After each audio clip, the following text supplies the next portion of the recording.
Sur 50 jours de voyage, il faut évidemment s'attendre à ce que la météo vienne jouer les troubles fêtes de temps à autre. Si jusqu'ici j'ai eu la chance de passer plus ou moins entre les gouttes, cette fois ce sera pas le cas. Mais il n'est pas question pour autant de se laisser gâcher la journée par la pluie, et en cherchant bien, on peut toujours trouver une visite intéressante à faire.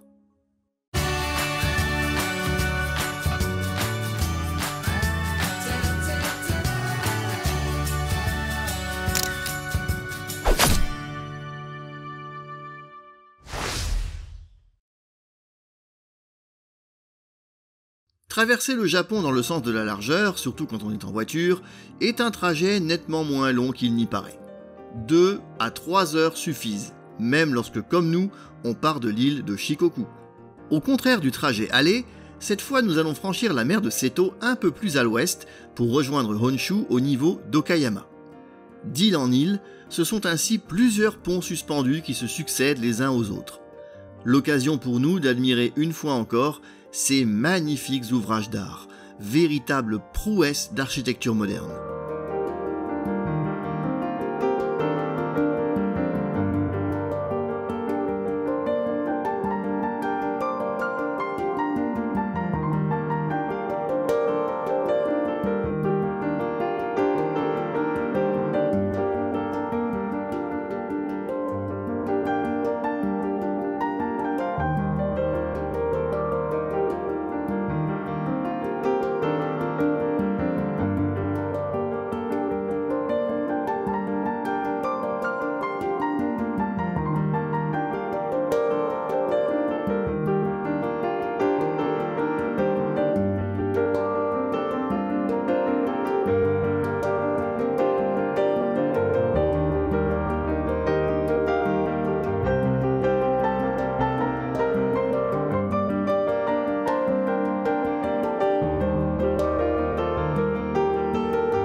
La météo, elle, n'est en revanche pas trop au rendez-vous aujourd'hui. Les nuages s'amoncellent et n'ont pas l'air de vouloir disparaître de sitôt. Étant donné que nous avions prévu de traverser tout le pays, nous avons croisé les doigts aussi fort que possible pour que le temps change, mais rien n'y fit. Le ciel est resté gris et pire encore, la pluie s'est mise à tomber pour nous accompagner tout le long du périple. Il faudra faire avec. Toutefois, la visite du jour était heureusement prévue en intérieur, du moins en partie. Nous nous rendons en effet cette fois dans la région de Tottori, où nous allons faire une première halte dans la petite ville d'Okuei. L'occasion pour moi de retrouver la côte de la mer du Japon. Mais si nous avons choisi cet endroit, c'est parce que c'est la ville natale d'un grand monsieur du manga, Aoyama Gosho, l'auteur du célèbre détective Conan. Et le moins qu'on puisse dire, c'est que la ville a su mettre à l'honneur la création de l'enfant du pays. Le jeune détective en culotte courte et les différents personnages de la série sont partout. À la gare, dans les rues, dans les devantures, sur les ponts, il existe un véritable parcours à travers la ville pour dénicher toutes les références. En ce qui nous concerne, hélas, le mauvais temps va nous obliger à n'en voir qu'une partie, pour nous hâter vers le centre névralgique, le principal point d'intérêt pour les fans que nous sommes, la Gosho Aoyama Manga Factory, un musée entièrement consacré à l'œuvre de l'artiste. Il n'est pas permis de tout filmer, vous vous en doutez, mais tout de même, cette visite vaut son pesant d'or pour les amateurs. Dessins, esquisses, crayonnés, cellulos, mais aussi affiches, des statues, des mini-jeux, l'intégrale des mangas en japonais, mais aussi leur déclinaison dans les différentes langues dans lesquelles ils ont été traduits, des projections vidéo, et une reproduction fidèle du bureau d'Aoyama Sensei. Bon, vous l'avez compris, j'adore cette série. Et si vous aussi vous êtes fan et que vous allez au Japon un jour, surtout ne manquez pas ça. Et si en revanche vous n'avez jamais mis le nez dans ce manga ou cette série et que les intrigues policières vous inspirent, eh ben il n'est pas trop tard pour s'y mettre. Mais soyez prêts à relever le défi, car toujours en cours, la série devance One Piece d'une courte tête. 105 volumes à ce jour et plus de 1100 épisodes. Mais sachez-le, il n'y a toujours qu'une seule vérité.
Tottori est célèbre pour une bonne raison, ses dunes de sable.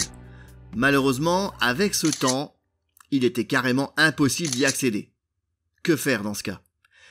Eh bien, nous étions venus pour voir du sable. Nous verrons du sable, parce que voici le musée du sable. Oui, vous avez bien entendu. Et non, vous n'avez pas brusquement zappé sur Arte ou sur un documentaire consacré à l'Égypte antique. Le musée du sable présente chaque année une exposition différente de châteaux de sable. Alors oui, je vous accorde que le terme n'est pas très approprié, mais en vrai c'est ça, des sculptures de sable. Donc d'une certaine manière, c'est comme d'immenses châteaux de sable, non? Cette année, je pense que vous l'avez deviné, l'exposition est consacrée à l'Égypte. C'est d'ailleurs souvent un pays ou une région du monde qui est mise à l'honneur. Et franchement, il faut avouer que les artistes qui ont réalisé ces sculptures sont fichtrement doués. Les œuvres sont d'une précision incroyable, et honnêtement, autant faire ça avec de la glace comme à Sapporo, c'est déjà un beau challenge, mais ici, avec du sable, c'est encore un autre niveau. Hein. Alors, ok, on n'aura pas vu les dunes de Tottori, car nous devons repartir juste après cette visite. Mais ça valait quand même le coup d'œil.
Décidément, cette journée, ou plutôt ces 2 jours dans la région de Tottori, ne nous auront pas porté chance côté météo.